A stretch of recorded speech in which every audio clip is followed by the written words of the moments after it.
Alors, dames et messieurs, bien le bonsoir. Vous m'avez certainement reconnu, je suis Marquez Pombo, la voix du mérite. Alors aujourd'hui, j'ai l'honneur de recevoir sur ce plateau spécialement des dames. Je vais commencer par une narration spécialement parce qu'elles sont très spéciales dans le mot leadership. Alors, aujourd'hui, nous avons l'honneur de recevoir des dames engagées au parcours aussi inspirant qu'impactant à travers leur trajectoire. Elles incarnent le leadership féminin, fort, audacieux et profondément ancré, dans l'action. Chacune à sa manière, elle repousse les limites, brise les codes et ouvre la voie à une nouvelle génération de femmes. Leurs engagements, leur rigueur et leur vision font d'elles bien plus que des professionnels accomplis et véritables figures d'inspiration. Bonsoir mesdames. Bonsoir. Alors comment allez-vous? Très bien, merci. Ok, bienvenue sur la voie du canapé. Merci. Ok, alors dames et messieurs, bienvenue sur la voie du canapé. Nous sommes avec des dames qui, elles, vont se présenter. Mais avant tout, n'oublions surtout pas que la voie du canapé est emmenée de main de maître par Pro Communication. Alors, on va commencer par Madame Eman ici. Présentation, s'il vous plaît, pour ceux qui nous regardent. Ok, je suis Madame Eman, née Mara Abila, Chandi Greta Clariel. Je suis magistrat hors hiérarchie, présidente du tribunal pour enfants de Port-Gentil. Okay. Je suis experte UNICEF et je suis présidente de l'ONG BPW, Business and Professional Women, qui œuvre pour l'autonomisation des femmes et le leadership féminin. Ok, merci. Alors, on va passer la parole cette fois à Madame Kizogo Ondo. Présentez-vous, s'il vous plaît. Bonjour, je suis Laetitia Kizogo Ondo, inspecteur principal des impôts, directrice provinciale adjointe des impôts de l'Ogooué-Maritime et je suis également secrétaire générale de l'ONG BPW que vient de présenter Madame Mara et donc j'occupe les fonctions de secrétaire générale au sein de cette organisation pour la ville de Port-Gentil. Ok, d'accord. Alors, Madame Eman, d'entrée de jeu, selon vous, quels sont aujourd'hui les principaux obstacles à l'autonomisation des femmes dans nos sociétés? D'accord. Je pense que le principal obstacle, ce sont les stéréotypes. Parce que les jeunes filles grandissent avec des stéréotypes qu'on leur met dans la tête. En fait, on part du principe qu'une jeune fille, surtout dans nos coutumes et traditions, mais ça s'étend aussi bien au niveau national qu'international, que les jeunes filles, en fait, sont destinées à rester à la cuisine, à faire le ménage, à garder la maison. Et leur seul but dans la vie, c'est de trouver un mari qui va les faire sortir de leurs conditions plutôt misérables, entre guillemets, mais en tout cas qui va les amener à devenir quelqu'un, occuper un statut social. Et il suffit de voir les dessins animés de Disney, notamment Cendrillon, la Belle au bois dormant. D'ailleurs, on parle même du syndrome de Cendrillon ou du complexe de Cendrillon. Et je pense que la jeune fille gabonaise aujourd'hui, elle en souffre. C'est-à-dire que ce sont des jeunes filles qui attendent le mariage ou le prince charmant qui viendra les sortir de telle ou telle situation. Elles ont oublié qui elles sont, ce qu'elles ont en elles et ce qu'elles peuvent déployer. Et malheureusement, c'est ça le principal obstacle. Le jour où elles comprendront, et c'est ça aussi notre bataille, c'est de les amener à comprendre qu'elles ont du potentiel en elles, qu'elles peuvent s'autoriser à rêver, s'autoriser à devenir et même devenir audacieux, c'est-à-dire oser entreprendre, oser faire des études. Oui, je suis une jeune fille, c'est pas parce que je suis née dans un quartier où je vais dire défavorisé, dans une famille défavorisée, que je ne peux pas occuper certaines fonctions plus tard, que ma vie s'arrête là. Voilà, je peux oser, je peux entreprendre, je peux devenir. Et s'il y a telle ou telle personne qui sont parvenues à devenir ce qu'elles sont aujourd'hui, c'est que moi aussi je le peux. Donc elles ont du mal à croire en elles et comme je disais, c'est favorisé par nos mentalités. Et aujourd'hui, je pense qu'on arrive à sortir de nos zones de confort au fur et à mesure. Ok, merci pour cette magnifique précision. Alors, Madame Kizogo Ondo, la question s'adresse à vous cette fois-ci.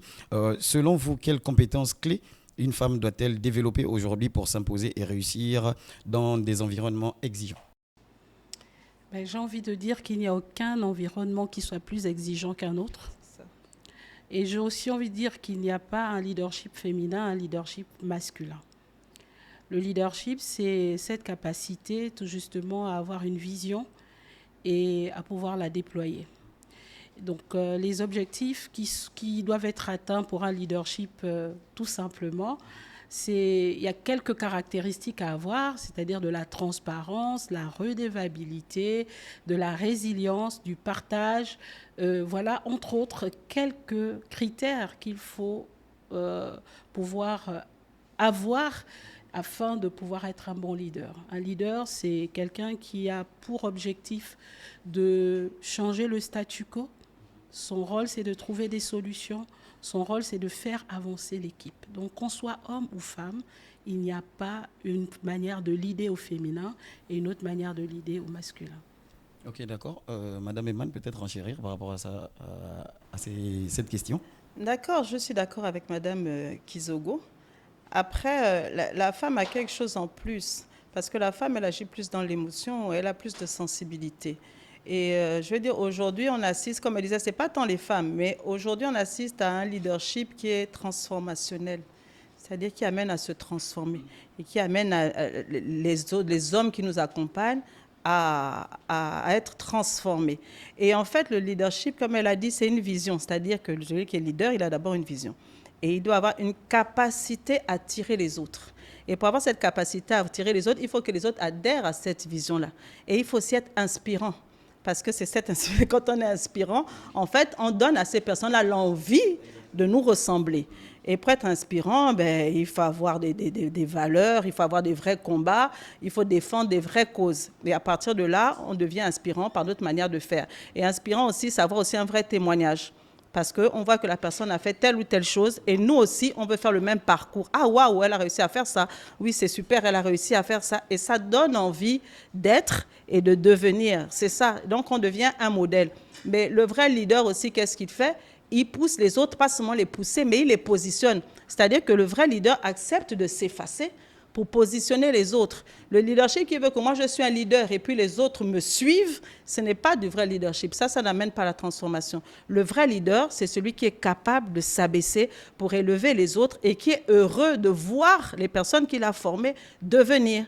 Voilà, je prends un exemple simple. Si aujourd'hui, demain, vous me dites venez sur la voie du canapé pour parler, je ne sais pas moi, des impôts, bon, je prends un exemple comme ça. Parce que je suis leader, c'est-à-dire une autre personne pourrait venir dire que wow, c'est super, c'est moi qu'on a invité, c'est moi qu'on va voir à la télé. Mais le vrai leader sait reconnaître les compétences de ces personnes qui l'accompagnent. Donc moi, je vais automatiquement dire en tant que leader, parce que j'estime que j'en suis une, que ça, je pense que Madame Kizogo a le potentiel et les capacités pour répondre à ces questions-là, et ça lui permettrait de se mettre en avant. Et à ce moment-là, je vais dire non, c'est vrai, vous m'invitez et tout, mais je vous propose une autre personne qui aura toutes les aptitudes des réponses. Oui, c'est ça le vrai leadership. Le vrai leader, ce n'est pas celui qui se montre forcément, quoi. Voilà, je voulais je voudrais dire que suite à ce qu'elle vient de développer, Madame Eman, le leader parle au cœur, en fait. Et aujourd'hui, on parle beaucoup de santé émotionnelle. On parle beaucoup destruction, je veux dire de détérioration de la qualité de la santé au travail. Mais ça vient parfois des méthodes de leadership qui ne sont plus aujourd'hui tellement prônées. On va dire le leadership directif, par exemple. Aujourd'hui, on parle plus d'inclusion, on parle plus de tenir compte de l'humain dans ce que nous faisons, parce que celui qui est à vos côtés, celui que vous leadez, c'est une personne qui a des émotions. C'est une personne qui a une vie humaine d'abord, une vie personnelle. Et lorsqu'elle est dans le milieu professionnel, elle n'a qu'un cerveau, elle n'a qu'un cœur, elle n'a qu'un esprit. Donc, il faut tenir compte tout justement de cette capacité à pouvoir s'exprimer autrement que par le commandement, que par l'ordre, que par l'instruction, mais en tenant compte tout justement d'autres qualités qu'on appelle aujourd'hui les soft skills, d'autres qualités pour pouvoir conduire vers la multiplication, comme l'a dit Madame Eman. C'est important, le leadership n'est pas dans la loi de l'addition, c'est pas 1 + 1, c'est la multiplication, elle a dit. Exactement. Il faut avoir plus de personnes. Le bon leader, c'est celui qui réussit à emmener les autres au sommet. Ce n'est pas celui qui est toujours au sommet qui va pratiquer la politique de la terre brûlée, comme on a coutume de le dire. Donc, le bon leader, ou être leader aujourd'hui, dans des environnements exigeants ou pas, on est leader partout. Et on apprend à être leader. Ok, merci si encore. Je peux rajouter un mot par rapport à ce qu'elle disait, parce que tout à l'heure, je parlais de sensibilité. Le plus, c'est cette sensibilité qu'ont les femmes. Parce que quand on est leader, on fait attention aussi aux nôtres, à ces personnes qui nous accompagnent, et on est assez sensible à ce qu'elles vivent. Vous voyez, les personnes qui nous accompagnent parfois peuvent faire face à certaines difficultés. Mais un leader tiendra compte de ces difficultés-là d'une manière spéciale quand on est une femme. C'est-à-dire qu'on va faire attention que voilà ce qu'il vit. Il a des problèmes dans sa famille, elle a des problèmes elle a des problèmes personnels, mais on en tient compte. C'est-à-dire qu'on ne passe pas outre. Parce qu'on a cette sensibilité de comprendre les personnes qui nous accompagnent et on les soutient dans ces épreuves-là. C'est ça aussi le vrai leader. Voilà. C'est à tous les niveaux, en fait, comme elle disait tout à l'heure. Ok, merci. Alors, dames et messieurs, nous sommes toujours sur la voie du canapé. Notons bien que le thème du jour, c'est l'autonomisation de la femme. Alors, nous allons repartir avec une question pour Madame Eman. Alors, en tant que femme leader, comment avez-vous réussi à vous imposer dans un environnement souvent perçu comme exigeant et rigide ? D'accord, cette question-là me fait rire. Mais en fait, je ne crois pas que je me suis imposée. Parce que la personne qui s'impose, c'est quelqu'un qui s'impose sur d'autres personnes, d'autres situations. Je ne me suis pas imposée. Je crois que je suis simplement moi-même. Et j'ai simplement réussi à révéler qui j'étais et ce que je suis a plu ou alors a impacté. Donc, le mot exact, c'est comment j'ai réussi à impacter, oui. M'imposer, je n'aime pas trop. Et je pense simplement que j'ai osé être moi-même. Voilà, Dieu m'a permis d'avoir certaines facultés à plusieurs niveaux et j'ai pu les exercer dans le milieu qui est le mien. Je suis une personne assez sensible sur certaines choses et lorsque je tiens à des choses, je me bats pour elles. Et je pense que ce qui a vraiment impacté ou impressionné, c'est cette volonté que j'ai, détermination quand je veux aboutir à quelque chose. Voilà. Ok, d'accord. Alors, vous voulez ajouter quelque chose, pourquoi pas ?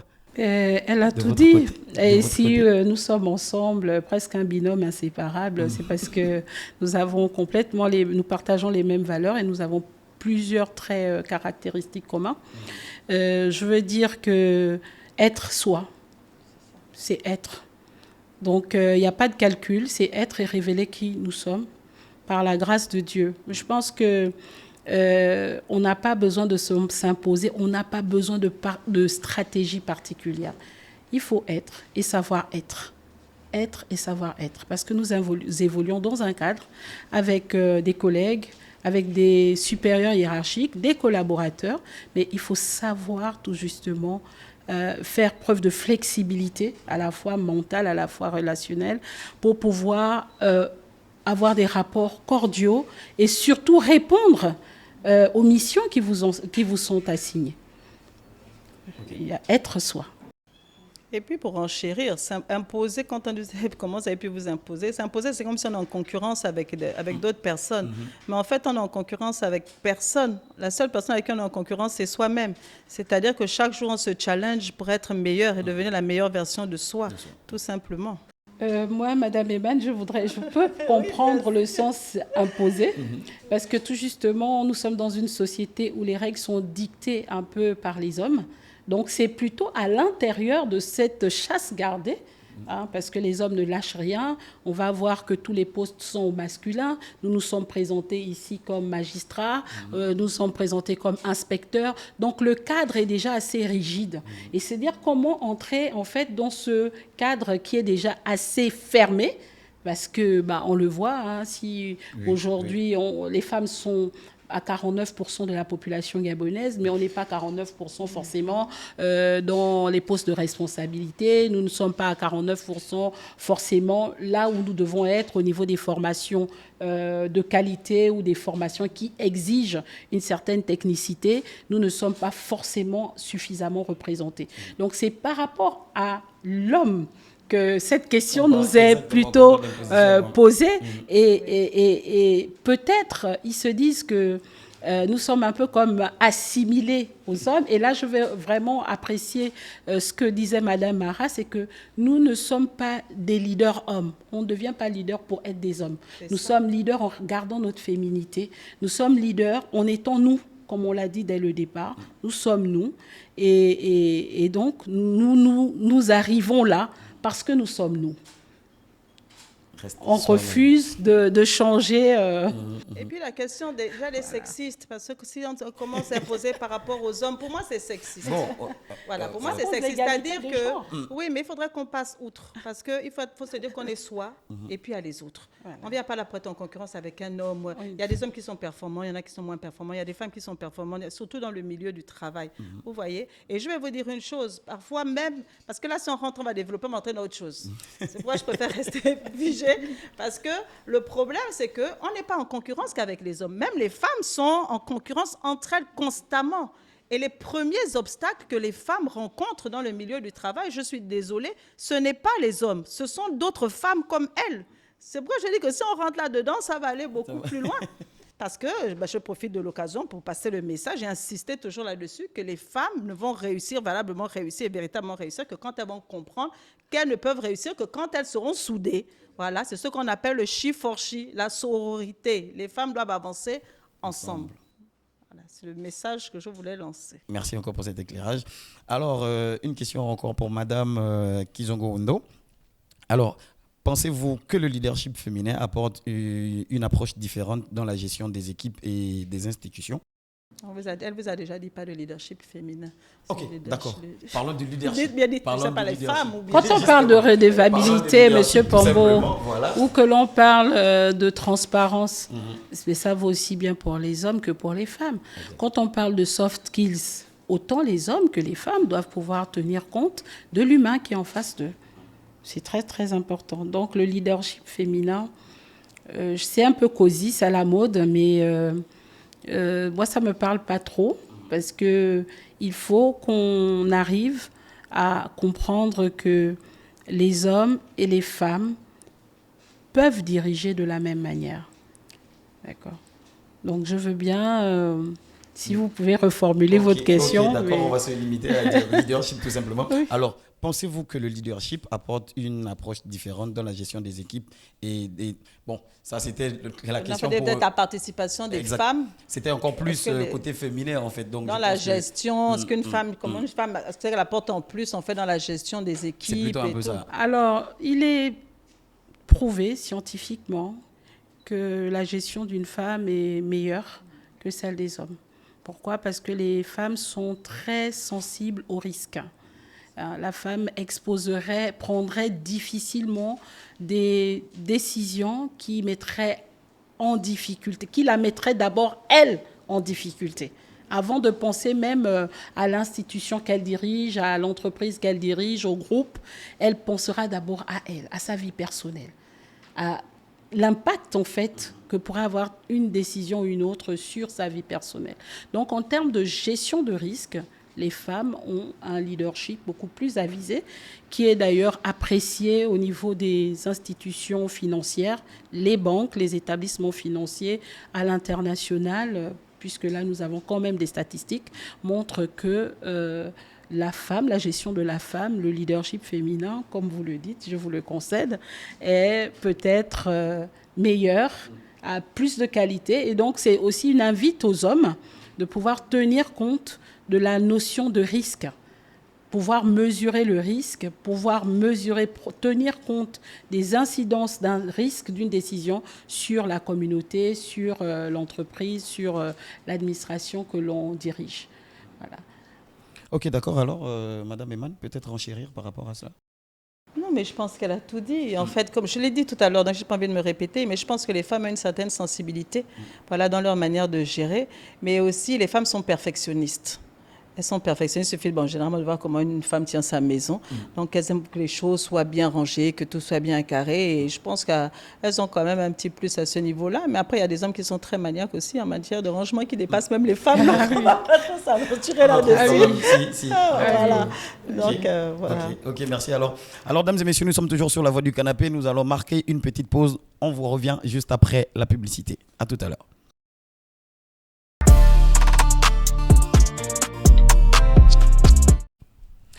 Voilà, dames et messieurs, de retour sur le plateau de la Voix du Canapé où nous sommes toujours accompagnés de Madame Eman et Madame Kizongo Ondo sur le thème, bien sûr, le leadership féminin. Alors, dames et messieurs, nous allons poursuivre avec une question. Encore, on va s'adresser spécialement d'abord, sinon à Madame Kizongo Ondo. La question est celle-ci. quel message correct adresseriez-vous aux jeunes femmes qui aspirent à des postes à responsabilité mais qui doutent encore de leur légitimité? Je dirais aux jeunes femmes qui aspirent au poste de responsabilité mais qui doutent de leur légitimité qu'il ne faut surtout pas douter.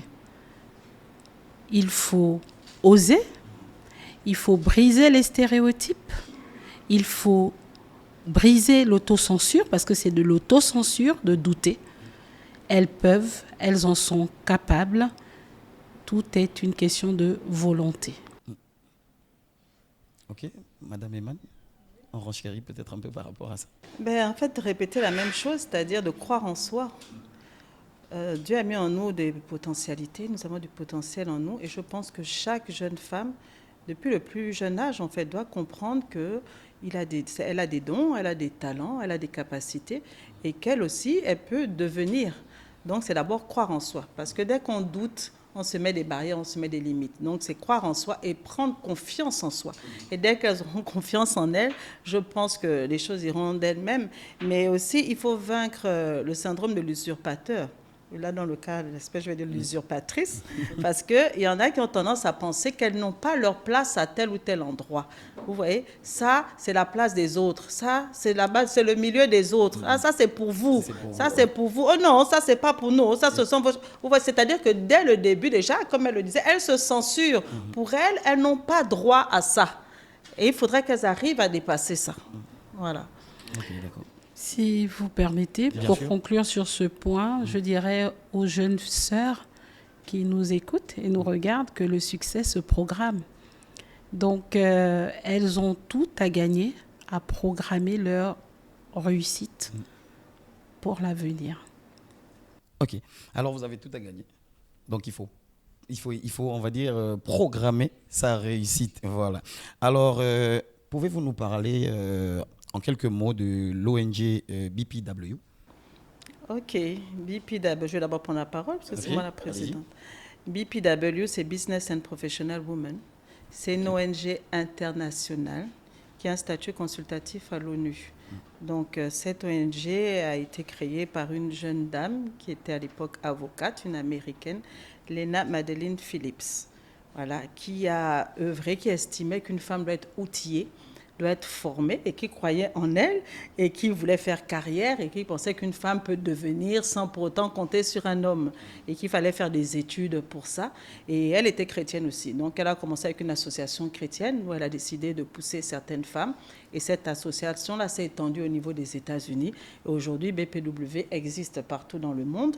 Et depuis pas très longtemps, on va dire environ une année à peu près, ils ont choisi 3 pays d'Afrique, dont le Gabon, et BPW s'est imposé au Gabon. Donc, vous avez BPW à Libreville, donc BPW à Kanda, BPW au Vendo, BPW tout même, et nous avons BPW à Port-Gentil. Voilà. Et cette ONG œuvre essentiellement sur l'autonomisation des femmes, parce que je vous ai dit que ce qui tenait à cœur à la créatrice, c'était que les femmes soient outillées et formées. Donc, voilà, c'est ça. Donc, on essaie d'aider les jeunes filles, les femmes en général, à se déployer par des formations. Alors, on organise souvent des formations. On essaie de les accompagner dans l'entrepreneuriat. Voilà, au fur et à mesure, en fait, voilà, on aide d'autres femmes et d'autres jeunes filles. Je vais peut-être laisser la SG rajouter un petit mot. Oui, merci, Madame Eman, notre présidente de l'ONG BPW Club de Port-Gentil. Je veux dire que tout à l'heure, on disait qu'il n'y a pas de limite, il ne faut pas s'auto-censurer. Et je vais vous révéler que BPW Gabon est dirigé par une femme non-voyante, qui est Madame Laetitia Carole Eyouman. Et je peux vous dire que c'est cela qui nous a vraiment déterminés à nous engager auprès de cette ONG. Comme pour vous dire que tout est possible pour qui veut, pour qui croit. Tout est possible à qui croit. De vous dire que c'est une femme particulière qui décide de donner de la visibilité à d'autres femmes, j'ai envie de dire que, bon, qui selon les qualificatifs de l'humain, ne présentent pas de particularité. Voyez? Donc, c'est dire qu'on n'a pas à se limiter. Nous, je parle encore à nos jeunes sœurs. On peut si l'on veut.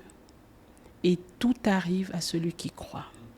Donc, je vais demander à nos jeunes sœurs de croire en elles, d'être ce qu'elles sont et de programmer leur succès. Merci. Alors, on veut bien savoir, y a-t-il déjà eu des moyens d'accompagnement ou encore des sessions peut-être de formation par rapport à par rapport à cette ONG à Port-Gentil?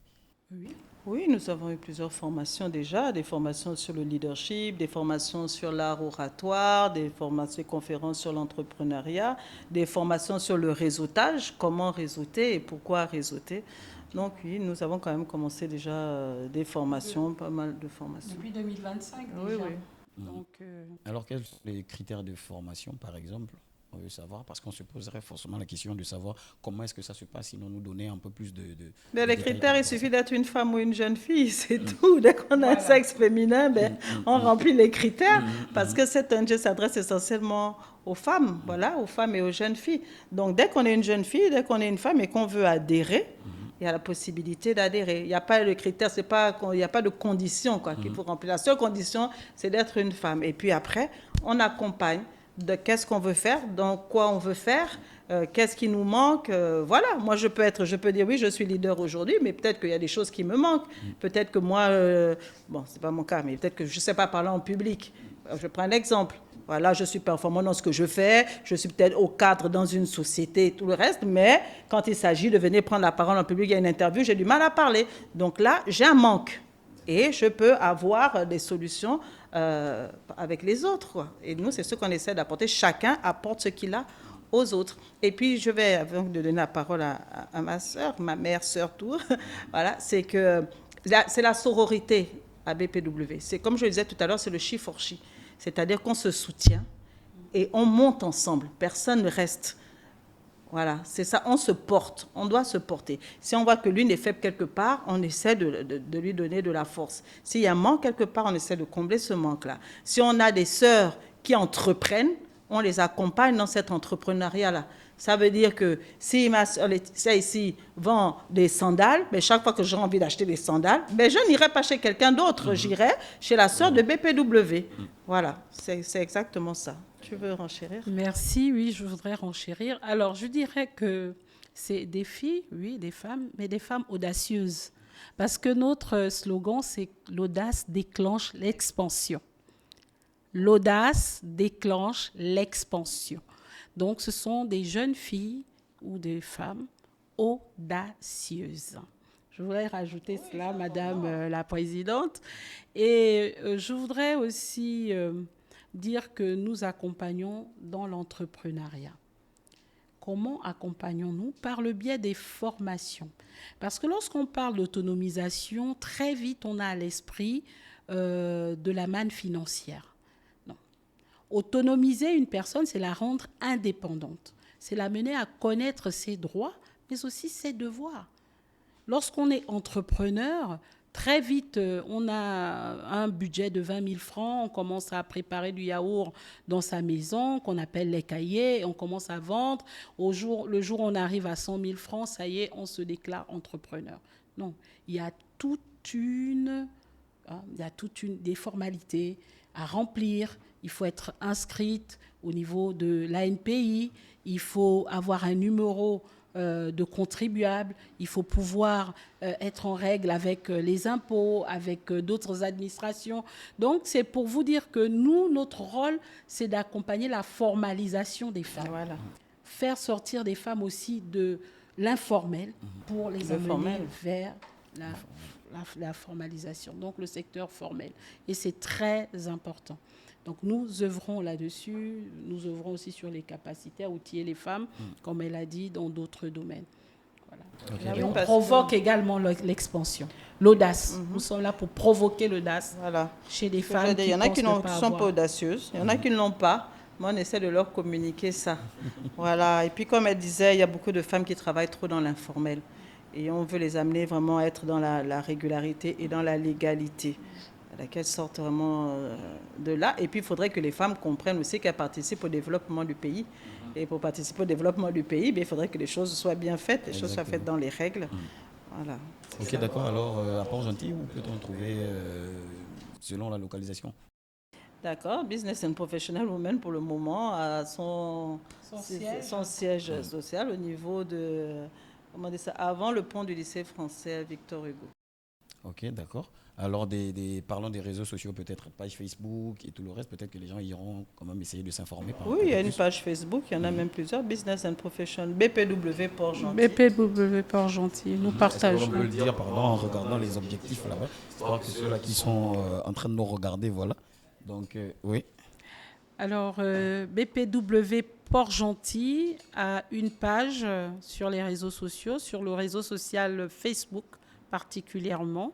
Donc, vous pouvez retrouver toutes nos activités, tous nos temps de motivation, voilà, pour pouvoir booster et susciter cette audace qui va forcément créer l'expansion en chacune d'entre nous. Ok, d'accord. Alors, on va dire quoi? C'est vrai que lorsqu'on a essayé de rentrer un peu dans ce sujet-là, on a déjà des mots qui sont passés et qui ont forcément interpellé déjà les jeunes dames qui nous regardent. Et désormais, sachez que vous avez vraiment tous les moyens d'accompagnement lorsqu'il s'agit de l'ONG, j'ai cité BPW. Donc, prenez des renseignements et allez-y, n'hésitez surtout pas. Alors, on va dire peut-être un mot de fin par rapport à tout ce qu'on s'est dit aujourd'hui, motiver peut-être la dame qui, elle, encore sommeille à la maison. On va passer la parole à Madame Eman. Bon, moi, j'ai un slogan que je vais partager ici, c'est simplement croire en Dieu et croire en soi. Pour moi, ce sont les deux clés. Voilà, les deux clés. C'est tout ce que je dirais. Je pense que c'est assez explicite. Ok, d'accord, merci. Je dirais qu'il est important d'avoir des désirs. Dieu accomplit les désirs de l'homme. Sans désir, on ne peut rien faire. Sans rêve, on ne peut pas y arriver.